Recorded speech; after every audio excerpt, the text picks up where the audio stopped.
So I am Alice Drager from East Lansing Info, and I'm here with Shanna Draheim, who has just been liberated from the East Lansing City Council by her own choice.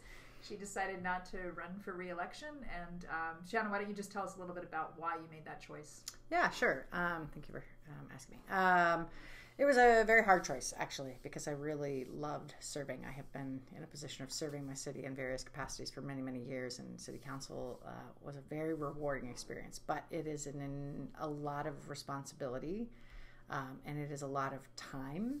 And we can get to that as we go along about sort of what some of those things are that people don't realize about city council. But it is a lot of time. It's not just the sort of meetings 2 or 3 times a month. It's a lot of other meetings, and it's a lot of headspace, which is the other part of it. And so I just really believe in doing anything 100% and really giving your all. And I wasn't sure I could do that for 4 more years. I have a demanding and wonderful, rewarding job, and a couple remaining years with a couple kiddos at home, and just didn't want to sort of share that headspace and time and calendar quite as much. So.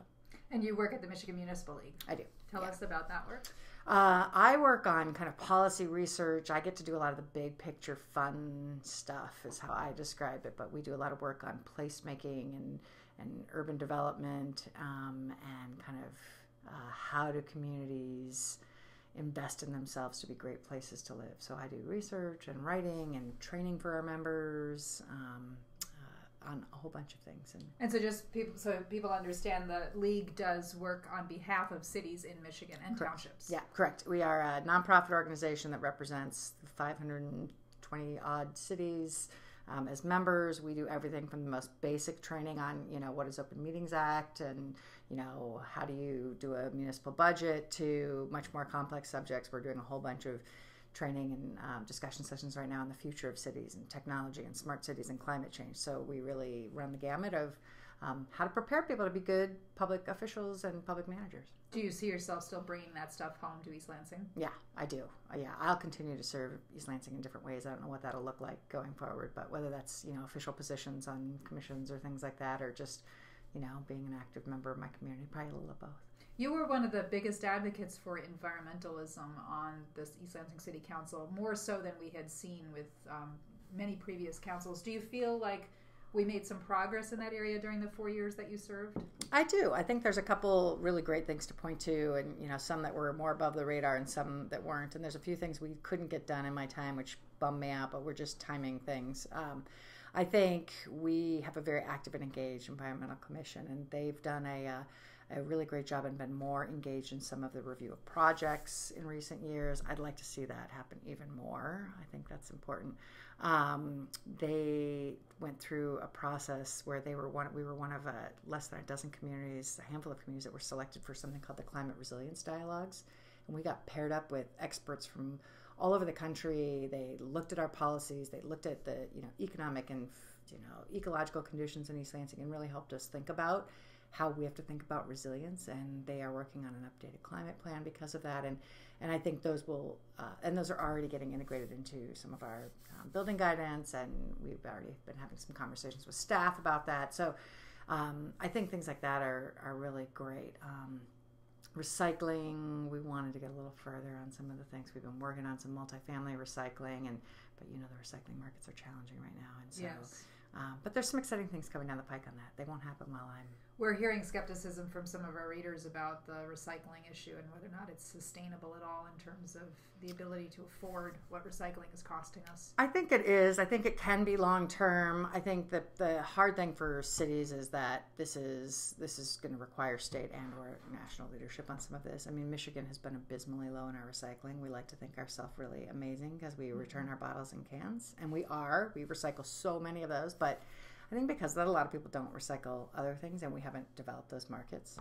Right now, the markets just aren't great, and China and others, shied off of that, and I understand that. But I think it is going to create innovation in reuse of materials and products domestically. And I think I don't have hope right now in our federal government in doing that, but I have optimism about the future, and I do think the state is really looking at that. I think there's some new things coming down the pike there. And in East Lansing, we are, we're looking at reducing our transportation costs, which are a huge part of that, by having material recovery facility here. Closer, which will make a huge difference in the long-term sustainability of that.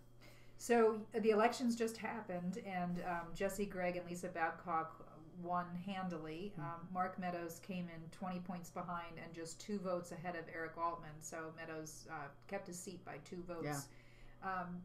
It looked like there was a pretty strong pro-challenger outcome. What do you think about the election, what we saw? Yeah, I think I probably picked a good time to retire. I'm kidding, kind of kidding. Yeah, I was surprised. I think I saw some signs, in my talking to people, and certainly, as a council member, you get lots of emails. And so, aware that there's always some sentiment about, folks who are serving and are they doing a good enough job and not. And so, when you have challengers that are good, I think it's often the case that those are very appealing candidates to people, particularly in a highly educated and engaged community like East Lansing. So I can't say I was totally bowled away, but I was surprised. I didn't, I knew that both and Jesse and Lisa could really, present a challenge. I was surprised by the amount of that lead. And, that the race with Mark and Eric ended up being so close, I think was surprising and sort of hard, I imagine. And now Ruth Beyer is mayor and Aaron Stevens is mayor pro tem. Did that surprise you at all? It's funny. Election night, I had a thought, and I was talking with a friend of mine, and I was like, an interesting choice would be to have Ruth be mayor. And then as I sort of was thinking about it over the course of the next few days, and, everybody on the street corners was gossiping and talking about it, and I kind of gotten away from it, but then I was sort of circling back to it. So I imagine her thought process and Aaron's and others was probably some of the same. I mean, I think it's a good pick. I think that combination will be good. I imagine there are folks in our community who will look at that and say, Lisa and Jesse won sort of handily, and you have the 2 folks who have stayed on, serving. But in my view, I think Ruth is very committed to going back to a more council manager form of government and really sort of empowering our city manager to do that. And those are just different philosophies. Mayor Meadows' philosophy was just a little different there. I mean, I think he just had a different philosophy there. And I think Ruth's going to go back to that more, which I actually think is a good thing. And I think she and Aaron agree on that. So just straight up from time and commitment, I think she will be forced to do that. I don't think she wants or can do a bigger role of mayor. That is an interesting issue, right? So a mayor or a mayor pro tem who has, by virtue of their life, a lot of time on their hands, ends up taking up a lot of that time doing management. Sure. Yeah. And it results in a different form of government than a mayor who is busy with the rest of her life. Absolutely. And East Lansing's not alone in that. I mean, that's one thing I can say from being in MML. I mean, you can look around at other communities and that holds true. And there are other things that come into play, what the personalities are and how that relationship gets kind of negotiated out on a daily basis. But certainly, this is an issue with local governance in general. And I will say, having over the last 4 years talked to a lot of people and tried to recruit people to be on commissions and think about council down the road is it's a hard sell when you're at a busy point in your life. And yet that's a time when you can really bring a lot of different and new ideas. And so there are city councils, all over the place that are kind of full of retirees. Not that that's the bad thing. You have your whole lifetime of experience there, but you sometimes don't get the diversity of voices on that end. So I think East Lansing's lucky. I mean, we have Aaron, who's young, just barely out of being a student, all the way to retirees, and I think that's great. I think the combination of he and Ruth are going to be good. I think she'll bring a no nonsense approach, and I think Aaron has really just showed himself to be incredibly energetic and engaged, and I think he's got a lot of great ideas, and this gives him the opportunity to keep learning and keep growing and do some of those things and not have to manage some of the things that you have to manage as a mayor. So I always say people's strengths are their weaknesses and their weaknesses are their strengths, and Ruth lacks a filter.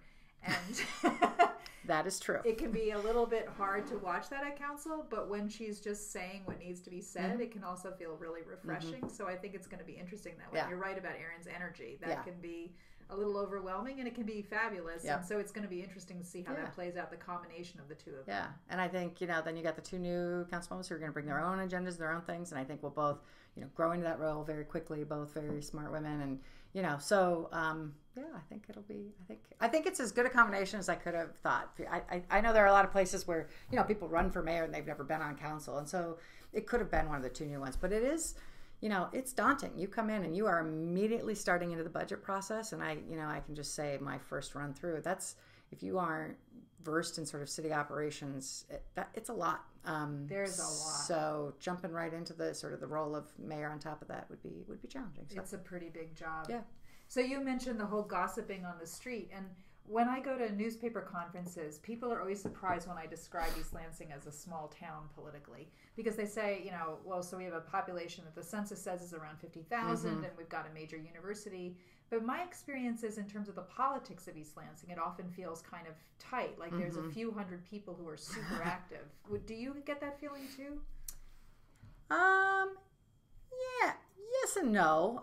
I feel like more than a few hundred, but I do describe it as a small town politically. I describe this whole region as a small town politically. I mean, Lansing too, which is funny. I often call this the sort of the small pond, and I don't say that in a derogatory way. Right. I just, it's you can be at a Bigby or at a Blue Owl and run into your state legislator and know them and have a conversation. I mean, I by nature of growing or being in East Lansing, I've known the governor since before she was governor. So there is a weird small townness that for me, having grown up in California, I do notice and pay attention to here. But yes, I do think part of that is because there is the natural divide, students and sort of permanent residents. And so maybe we aren't as aware of what sort of their political universes are, even if we're kind of watching from the outside in. They're politically active in different ways. But I think, you see places where that crosses over, and I feel like that's going to cross over more. I think, social media and connectivity and stuff, it can keep us in our bubbles, but it also sort of at least allows us to be seeing some of the universe of what's happening, like on campus and them off campus. And so I don't know, I guess I do think it's kind of smallish, but yeah. So what would you tell people that they should understand about East Lansing City Council that they probably don't understand? I think, part of it is that it's, the city council is and should be a policy-making body, right? It should be setting direction and goals and really empowering and ensuring that they have kind of a great staff that's out there implementing and doing that. And sometimes that works well and sometimes it doesn't. And that's true for all city councils in some manner or in others. But it's a hard line, because if you elect to serve, if you are elected and you are constantly talking to your constituents, it's really hard to not get involved and every last one of us oversteps those lines. I mean, George will tell you, and any city manager will tell you, like, oh my God, why are you bringing this to me? Because small stuff. Yeah, small stuff, because you care, or someone who cares, and they're knocking on your door. You're out walking your dog, and you can't get around the block because you've got people bringing things to you. So, I mean, it's sort of back to that small thing, and so that's a hard balance. But I think part of it is that there's just the vastness of the issues you are dealing with is more than and I had a lot of preparation and a lot of people who talked me through it before I decided to run, and I continued to be astounded by it until the very end. I mean, you're dealing from wastewater issues to major developments to parking, more parking. Oh my gosh, can I tell you the one thing I won't miss talking about? Actually, I'm never going to not be able to talk about parking. I'm going to continue talking about parking because people will talk to me about parking. But right, I mean, everything, like bike lanes to this to that. I mean, it's huge. And so I think you can't be an expert in all that, but you do have to have the time, again, coming back to sort of why I didn't, to do some of that research and get up to speed, if you want to do it well, if you want to show up and know what you're voting on. So what was the best part of the job? Oh, I think the best part of the job is, feeling like you're making that difference, like you're making an imprint on the city. I mean, partly by chance and partly, I'll take some credit as our council. A lot happened the last 4 years physically to our city. Absolutely. And, for the good, the bad, or the ugly of that, depending on your opinions, I think it's good. But To see that and feel like, wow, that's cool, and being kind of part of that, being a little in the know on like, hey, this is coming and it's shaping up this way, or there's an interesting partnership or a program we're trying to do with MSU or whatever. Just sort of being able to shape and direct is really the best part. And the hardest part of the job? The hardest part is probably the flip side of that, not being able to do enough. You get, you see our emails and things like that. You get a lot of correspondence. You get people calling you, although not as much as you think. Emailing and stopping you in Meyer much more. And just not being able to take on everybody's issue. Everybody's got sort of a pet issue, including yourself. Like as the one who's serving, you came in for a reason. You just can't give it enough. You can't give it enough. It would suck you dry if you weren't careful.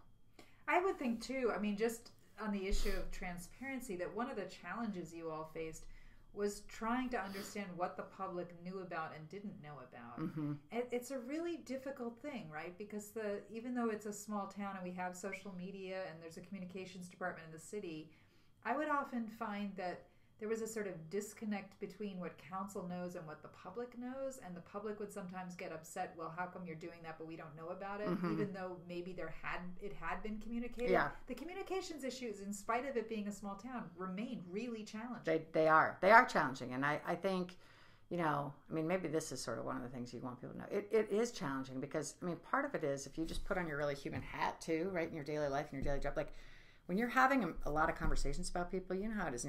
You almost can't even remember. Like, you're like, did we talk about it? Or I talked about that. Or who did I talk about that with? And then, so kind of, and you mix that into most of us having other, full-time jobs where you sort of have a lot of that information in your head.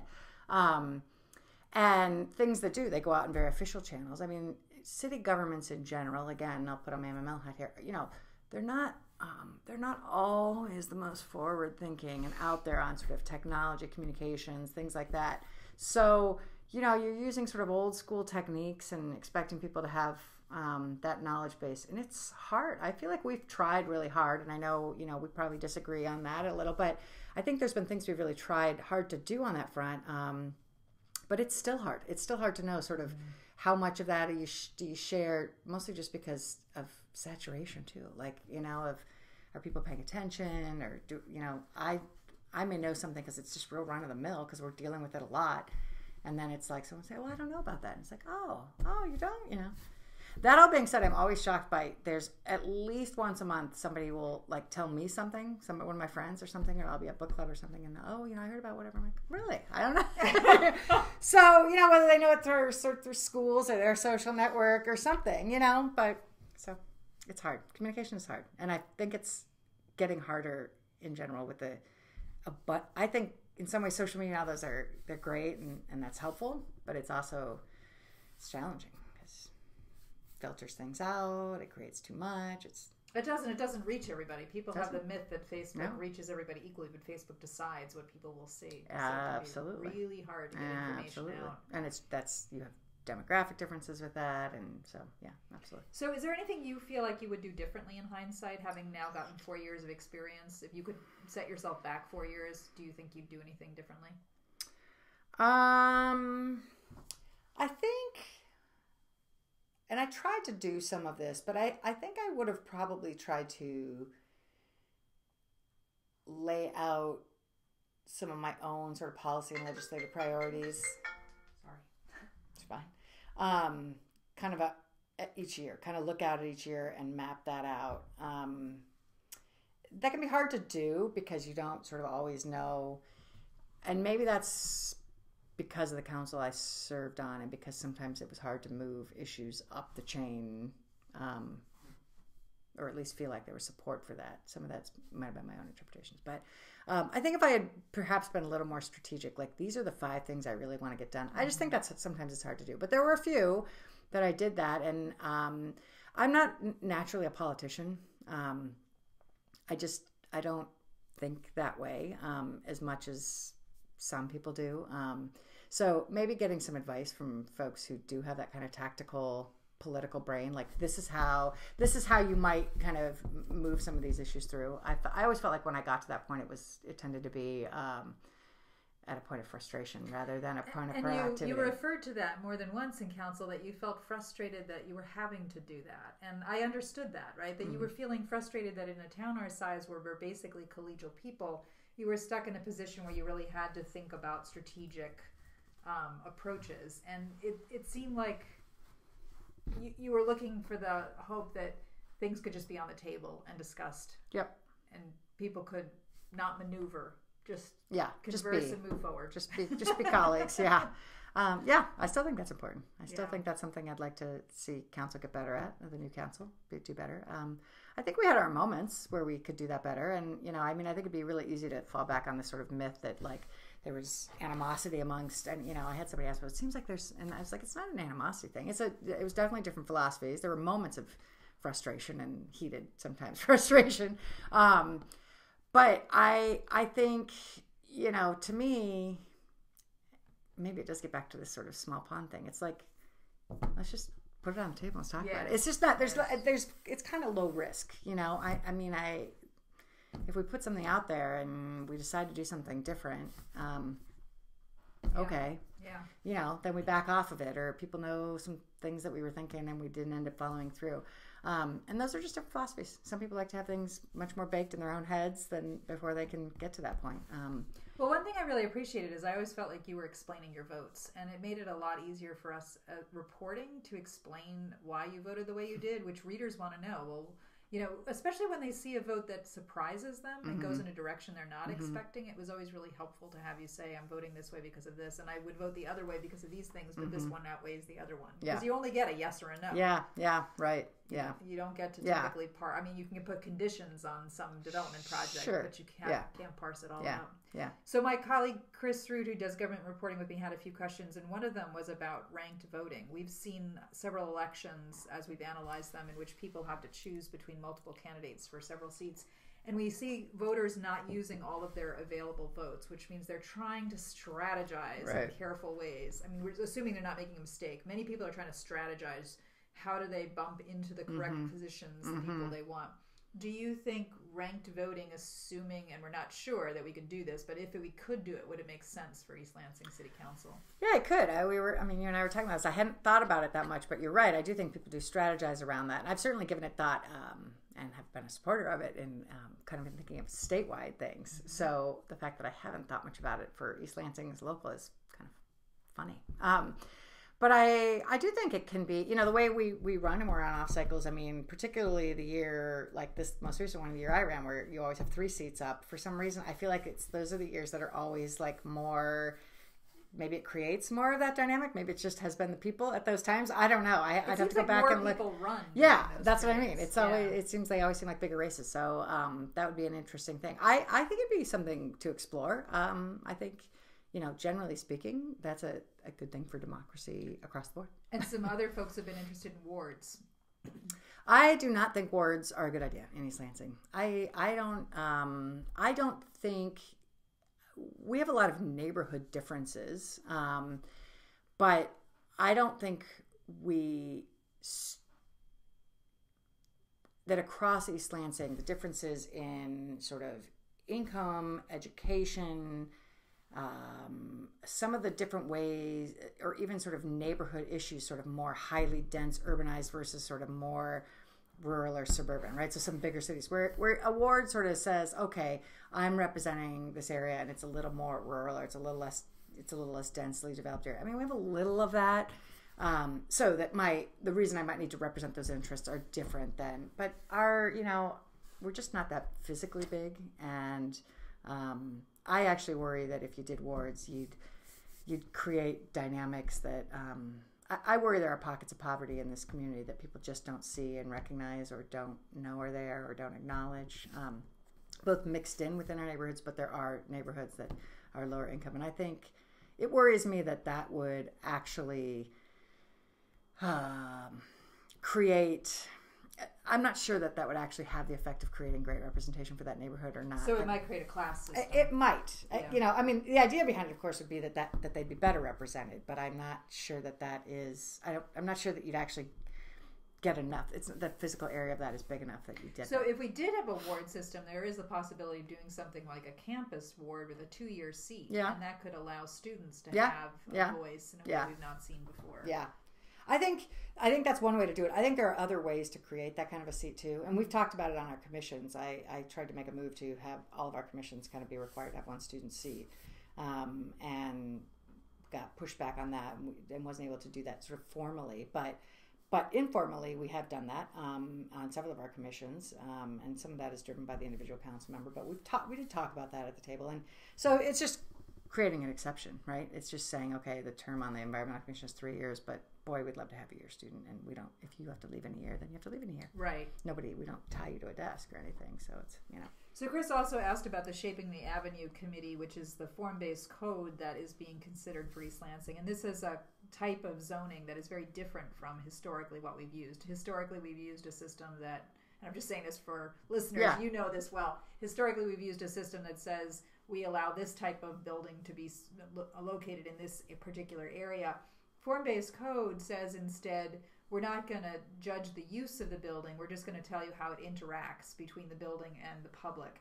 And we're going to judge the form, not the use of the building. Mm-hmm. So do you think a form-based code is going to happen and be an improvement for East Lansing? This would be mostly in the downtown area. Yeah, the area they're looking at is the downtown. I do think it is probably going to happen. I think the Planning Commission has made quite a bit of progress on that. And I know a lot of people have nervousness about that. At MML, we've been talking about it less about form-based codes lately and more about sort of zoning code reform. But it's the same principle, right? It's that, for communities, when you only focus on, RM32, which allows, X, Y, and Z to happen there, you aren't really putting out your vision for what you want that space to feel like. Like, what's the human experience when you're in that area? And do I care? I mean, there always have to be some use. You're always going to have some things that are... so you're not going to allow slaughterhouse. Correct, right. There are ways, and the form-based code and zoning code reform does allow for like that, right? So you don't have a slaughterhouse next to a daycare or whatever, that would be so traumatic.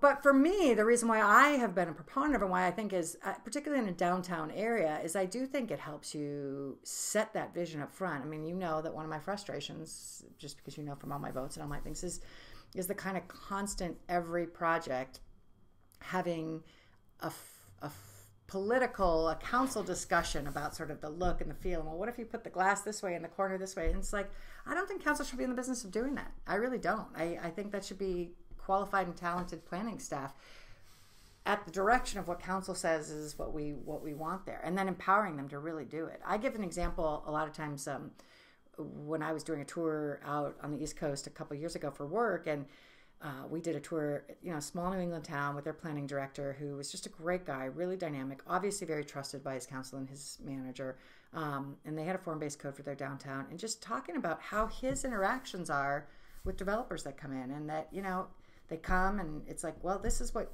council, this is what they've laid down in their form-based code. And, he said he always gives the example of a CVS that wanted to come in their downtown with a drive-through. And he'd say no. And they'd say, well, we want to get in front of council. And he'd say, well, I'll put you on the agenda, but I'm going to put you on the agenda. There's going to be no staff content other than this isn't allowed under your form-based code. It's not allowed under the form-based code because that isn't what people in this community have said they want. They don't want that. Come back with a urban design CVS downtown, and you can see that, and it's in there. We don't care if you're a CVS or a small mom and pop or whatever. This is the look we want, and it just sort of reduced the drama in their community, and I've seen that in some other examples as well. It can if it's done well. I mean, I think one concern people have about that sort of thing is that it does end up restricting use, and there are some uses that some parts of the population might find more useful. So, I mean, just the example of the CVS drive-through, right? If you're an elderly person who has a mobility disability, a drive-through is a great thing. If you are a parent with little kids and you don't want to have to corral them in and out, a drive-through is a great thing. So I think part of the concern is that the people developing the form-based code are going to be this sort of folks like us who are sort of comfortable income and comfortable lifestyle without disabilities, without a student perspective, who are going to say, these are the things we want. Right. Well, and I think that is a risk, but I think that the point that I would make about that is that you have that conversation up front. Because I'm not saying you can't have a drive-through CVS in your downtown. I mean, we do.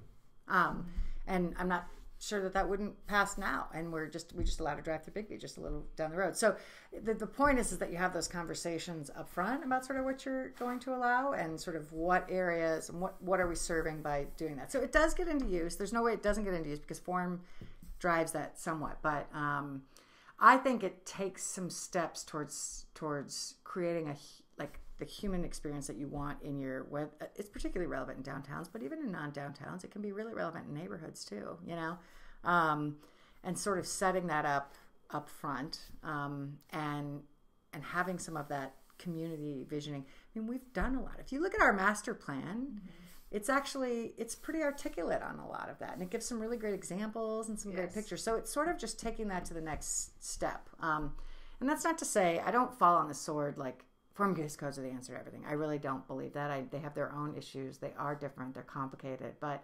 I do think that for East Lansing and a lot of cities, we overcomplicate our zoning code. And we make it zoning code, I must say, it is Byzantine. It is. And every time a project comes forward, it feels inadequate. The zoning code is inadequate to the task. I know. And so it is both enormous and useless at the same time. I agree. It is. And I think that's the nature of them, generally speaking. But communities that are taking those steps to update their zoning codes and think about what, needs to be in there and why do we still have that and how is that interacting with this other thing? I mean, I think we've got some things in our zoning code that, in theory are trying to set some directions that we want, the 25% rule and others, but can and probably will come back and bite us in the, what soon enough. And so when you put that in there versus sort of tying that to other policies that you want to see in development, I think it makes it a big and sometimes very cumbersome thing. And then there's the issue that, East Lansing has tried over and over again to essentially legislate capitalism, and it's difficult with development, right? I mean, it's easy for us to say this is what we want here, but there's the question, how is it getting paid for? Yeah, absolutely. Oh yeah. I mean, you've sat in on a lot of these things, and with the bank building on the corner and lots of folks, I'll turn that into a park. It's like, well, we don't own it. Exactly. I can't tell any person who owns a parcel like that's worth however much they're getting that to make it a park. I don't have that authority. I want the East Lansing City Council to do X. Well, they don't own the property. We don't own it. And there are still some property rights in East Lansing. Yeah, there's a few. Although we like to push right up on those. So related to that, Chris had another question, which is student housing and diverse housing downtown has returned as a big issue in the council and the community, especially after the addition of Center City and the Hub and the Abbott building going up at Grand River and Abbott, as well as the big development that's set to be built just across the Lansing border at Red Cedar. The last council expressed a desire to have a housing study at this point. If we change to a form-based code, would it mean the council would not consider the use of the building for market-rate apartments? In other words, could they be just generally rented to students when we consider approval of a project? Would we say, build whatever you want as long as it looks and feels like this thing? Well, I mean, I think our current, in those areas that we're talking about, don't do a good job of that either. I mean, that's what they're building, market rate housing, right? And we've tried a couple other interventions to get that, but I think it's hard to legislate capitalism.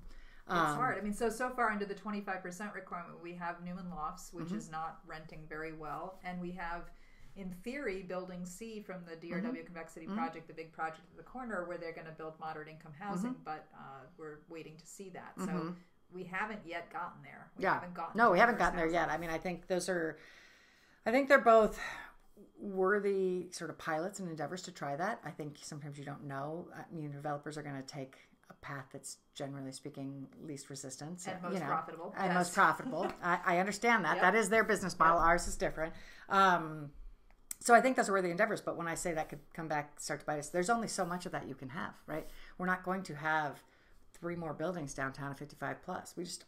We're only a 50,000 person community. It's just that isn't probably where the market's going to go.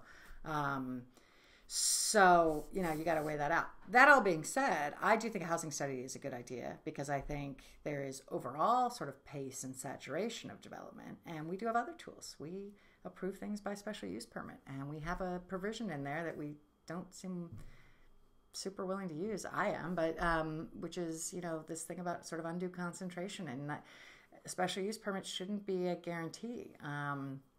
So to me, just to explain that, the council has the ability for almost all of these projects to say, no, you can't build that because we have too much of it in this area. You can't build it in that way. Now, by right, they could, right? If you drop it. But that does, it reduces the number of beds or the apartment numbers. And so that kind of gets at that. And I don't think we should do that now without having a housing study, because I'm not sure. I mean, everybody likes to hypothesize. We've sort of hit at this. And each developer is doing their own market studies. I mean, they're not bad business people. There's at least there's some market study. They're not just looking at their little four corners. They are looking regionally. People like to think they aren't, but they are, of course, to get financing.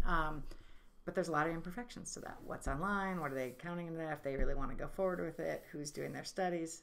So I do think it's worthwhile. There's a lot that's come online. The Red Cedar Renaissance is going to be an enormous project. It's huge.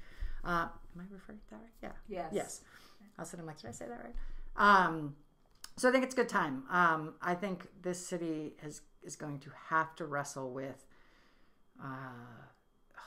the rentals, home ownership, non-student rentals. How do we create markets for all of those folks? And it's just dicey in a college town. It's hard. It's hard because student rentals are a different beast. They just are. I mean, I think we all know that. You live right in the heart of it, and so do I. But you know, if you look at housing trends across the country and really across the world, there is a declining trend around home ownership. There are more people who are interested in renting. Seniors, which is the biggest portion of our population, are less and less interested in owning. They want to rent. You know, my in-laws are looking. They came and kind of looked at a few places here, and they don't want to own. When they make that move, they want to just rent. They're done, you know, owning. So, but some are like, they still want that. So it's a really complicated. The housing issue is a I do tough think nut. sort of related to that, one of the exciting things that we're starting to see is that enough has happened downtown and enough is changing culturally that the near downtown neighborhoods are getting a lot of interest in terms of people who do want to own, but also really want to live in a different way than suburbia. Yeah, and downsize a little, right? Like maybe a smaller 3-bedroom, 2-bath walkable house versus their 5-bedroom, 3-bath. So let's talk about that. Yeah. The forbidden frontier in East Lansing, accessory dwelling units, which I find very exciting personally. Yeah. I'm not speaking as a reporter. I'm speaking as somebody who has relatives in Portland, Oregon, which has had a housing crisis and is interested in sustainable development and has invited people basically to build accessory dwelling units on their property in order to increase the density. It seems like there's not a lot of toleration in East Lansing for this concept. No, I know. I would love to see that change. I think accessory dwelling units are something. I think, and where you've seen it work not only in housing markets that are really tight, but I think in places here where we might be able to balance some of that sort of rental owner-occupied, people who could potentially stay in their home longer and keep it home owner-occupied, or who might be a young couple who might not otherwise be able to afford to buy in East Lansing and goes and buy somewhere else or rent somewhere else, but could do it if they could convert a garage and had a grad student or even a student living in there or a grandparent or whatever it is. I'm a big supporter of accessory dwelling units. And this would require a change in parking, which might require us to allow people to park overnight on the street, which happens in a lot of cities. You know, in Chicago and New York, you can park on the street overnight, but that is not popular around here. It is not. I know. I kind of thought when we got to where we were like allowing this for, 20 days a year, I was like, well, this will be how we'll like ease people into this concept. And I don't know that people even take advantage of it that much, or maybe they don't know about it as much as. But yeah, I've lived a lot of my life in cities, and so I find the parking overnight thing strange. I mean, I get some of the premise behind it in terms of plowing and other things, street cleaning and plowing, sure. but I don't know. Indeed, like when I lived in DC, I'm sure that's how the city made all their money, because we had our street cleaning date was like, you had to be off of this side of the street by 7 a.m., but you couldn't park over here until 7 a.m. And we used to joke, we're like, this is the ultimate catch-22. Like, unless you're in the middle of the road, you can get a ticket. But they didn't. Got to go to the grocery store from 7 o'clock to 7:30. So, I think there are some of these, and this gets back to the sort of the zoning updates. I mean, I think we have to have this honest conversation about how do people live now, and is our zoning code doing that, and are we allowing the right things? I mean, Minneapolis just passed. Was it the whole? No, just Minneapolis, I think. Some new zoning law that basically is like you can build up to a triplex on any parcel. It's radical. It's real radical. It's really radical. It's really radical. But they're dealing with the housing issue, and they're basically saying, again, within this sort of form, and look, now it's harder to get the form right on a triplex, but it's pretty radical. But, urbanization is it's happening. That's where that's going, and I think we have to think about that. And urbanization, for even small town, it has its own version in a small town like East Lansing. That doesn't mean we become 100,000 people and it's a bunch of 10 stories. It means what do those near-in neighborhoods start to look like? Can you get ADUs and accessory dwelling units in there and some other things that help, do that? So I'm going to admit that one of the things I'm really going to miss about having you on council is that you often were the 1 out of 5 in terms of thinking about something really differently. And just as an example, scooters, that your attitude about the scooter is left on the sidewalk. Some people want to call the police. Some people want to write tickets and impound. And you suggested, if you have the physical ability, pick the darn thing up and move it aside to where it's not on the sidewalk. And I was radicalized by you saying that, and I realized, oh, she's right. That's what I should do. And so now when I walk downtown, if there's a scooter left on the sidewalk, I gently pick it up and I put it on the side so that it's not blocking the sidewalk. I do it with bikes too, by the way. I do it with bikes because the bikes downtown on the bike racks they're not blocking quite as much. But I think one of the things that you brought to council was the idea that the government shouldn't solve everything. Mm-hmm. And it's interesting because you're a progressive, right? Mm-hmm. And normally the stereotype of a progressive is government interferes with everything, government solves everything, government does everything for you. And you really had, I think, the approach of let's take care of each other without needing city council to pass another law. Yeah, I do believe that. I am a progressive, and I have a plenty big government side to me for sure. But boy, there's already a lot. There's a lot of stuff we can't even get done that are big and weighty things. And I can't remember if it was on one of your web pages or if it was on Nextdoor, but there was a funny dialogue going around that somebody posted that there was broken glass all over a sidewalk, and people were there was this whole back and forth, who do I call and what's the number and everything.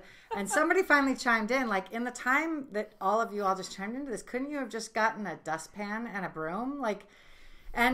And I get that, and I do get that. It's we pay taxes and we expect the city, and so I think that's important because the city has to serve well. But we all live here. We're all part of a community. It's government will work better if we are all taking care of each other too. And so yeah, I also with the scooters though do use a fair bit of public shaming of the people who do leave them there. If I see someone doing that, I definitely berate them right to their face. So I'm not. Yeah, no, I'm well, this is my education campaign is to embarrass you for doing what you just did. But when I was working with the rental nonconforming committee a few years ago, my son, who was I think then in early high school, observed to me that sometimes democracy works best without a government. And I think that's what you're saying is sometimes doing a democratic thing means just take care of it, decentralize. Yeah. Just take care of it from neighbor to neighbor, and it works really well. Yeah.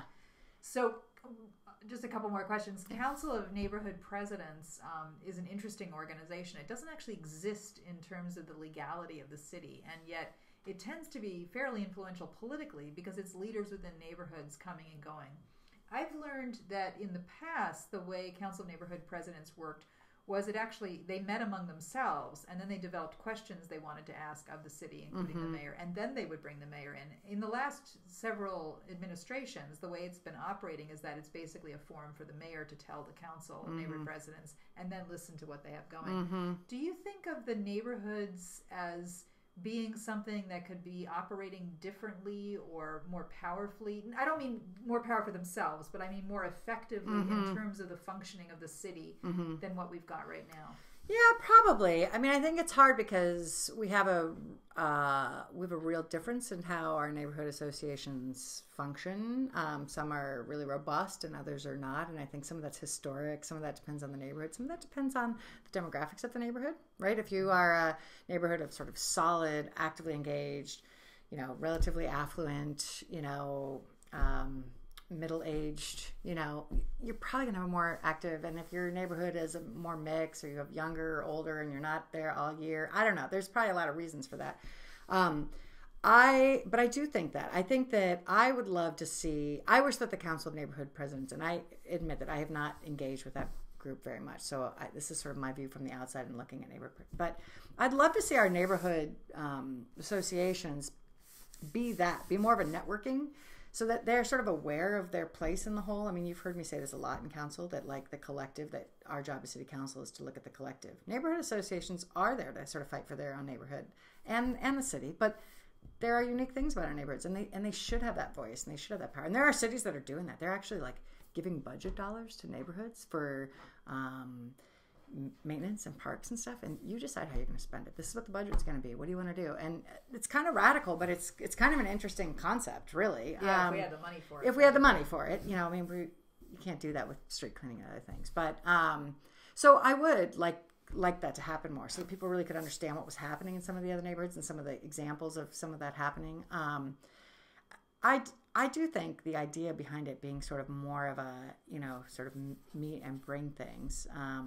That being said, as a council member, I always tried to go to almost all my sort of liaison assignments, and you get a lot sometimes just listening to their discussion, even if you're not engaging.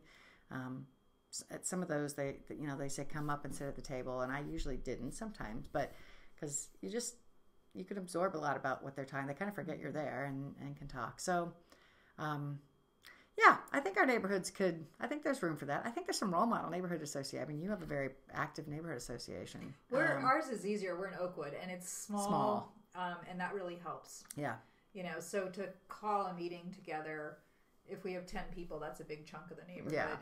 Yeah. And also we have a lot of good cooks. So frankly, we have really excellent potlucks, and it makes it easy to get people to come over. Yeah, it does help. Yeah, that helps.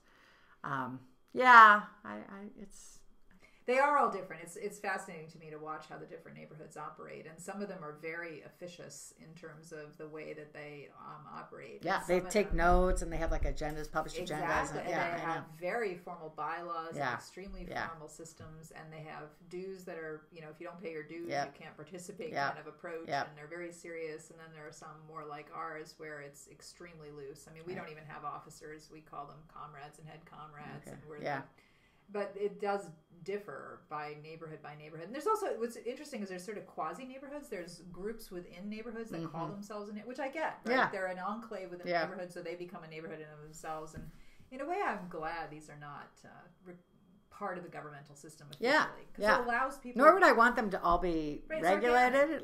This is how you have to operate, because I like that yours operates totally different than mine versus Walnut Hill. So in ours, we only passed bylaws because Glencairn at one point was threatening to absorb us, and we did not wish to be absorbed.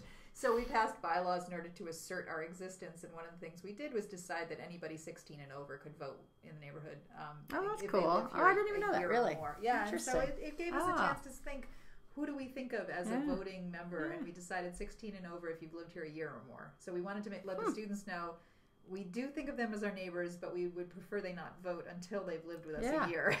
I think that's, that's cool. I didn't realize that. That's we've only ever voted on the bylaws. Yeah. So.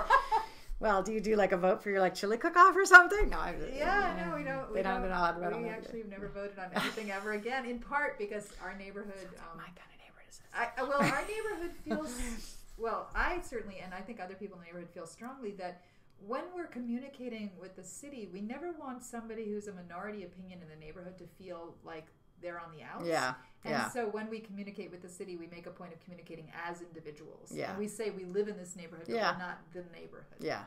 I think that's probably good. I think, we often, councils will hear from, neighborhood associations. And I think that's good. And I do think that it has an influence. But I would say it feels like, at least on my time on council, I can't speak for others, that felt pretty balanced. I never really felt like, this has an outsized role. The neighborhood association is weighing in on this, because often, just as many times, you have those minority opinions who do show up, and so you kind of recognize that these are diverse groups and housing.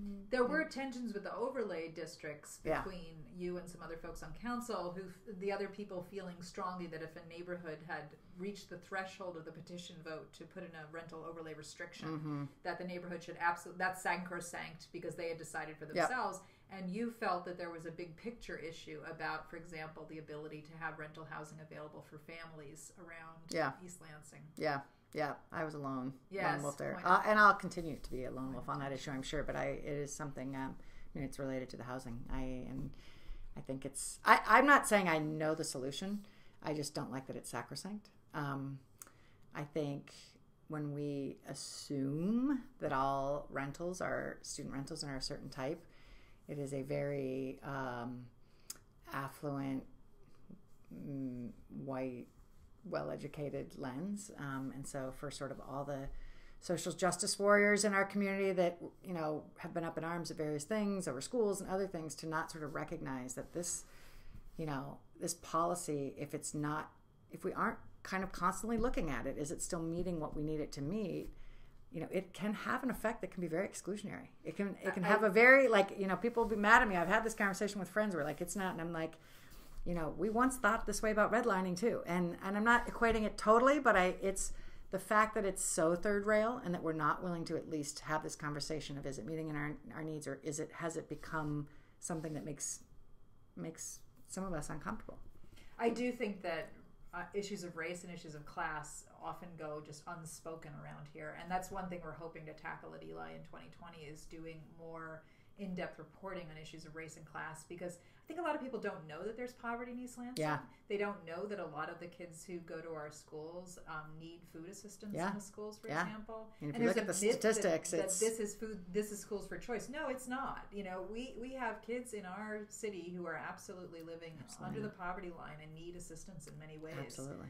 And we don't really talk about that. Yeah, I agree. Well, this has been great. Is there anything else you want to add, or? No, I appreciate this. I mean, it's like I said, it was a wonderful experience. I mean, I have been highly recommending it to a lot of people, and I would just urge people, get in the pipeline, join the commission, do the emerging leaders, do something. We need good leaders, and I think, it's, don't just sit on your heels and be sad about the way governance is going. If you want to change things, get in there and do it. Or come report for Eli, or like come Jesse report. Gregg There you go. Where you get to visit every different group and learn about all the different parts of the city. And there's a lot of different ways to serve, and council's one. And I have said to several people, they're like, "Well, you're leaving. That's not giving a good message." I'm like, "No, I'm being realistic, and I want people to have that. You can go and serve, and you can give it your all for a little while. It doesn't mean you have to do it for life." And so. I think that's right. I mean, I think in that way you're setting a model of knowing when you're done and going to do something else. Yeah. People don't have to run until they lose. Right. And I'm not running for any other office either. So just in case anybody's... I've had a lot of people ask me that. I'm like, no, that has never been on my radar. All right. Well, thank you so much. Shanna Draheim, leading City Council and continuing active in East Lansing. Yeah.